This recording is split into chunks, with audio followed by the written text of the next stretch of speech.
আসসালামু আলাইকুম বন্ধুরা, এটা আমাদের গ্রামের এক কাকা। সে তার ধানে ওষুধ স্প্রে করতে যাচ্ছে। তো কাকা, কিসের ওষুধ দিবেন ধানে? ওই পচা কারেন্টে। পচার কারেন্ট।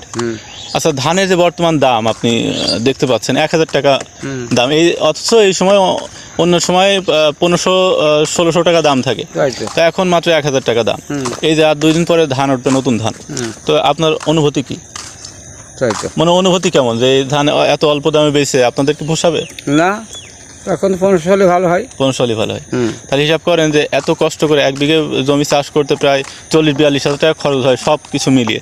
তো সেই জায়গায় যদি 1,000 টাকা মন ধান হয়, তাহলে কৃষক কিভাবে বাঁচবে হিসাব করেন। আবার এই যে 2 দিন পরে যে এই ধান উঠবে, লালি ছড়িয়ে গেছে ধান।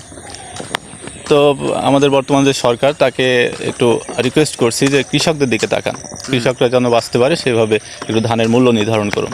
ধন্যবাদ। কি বলেন কাকা? তা তো ঠিকই তো। আচ্ছা।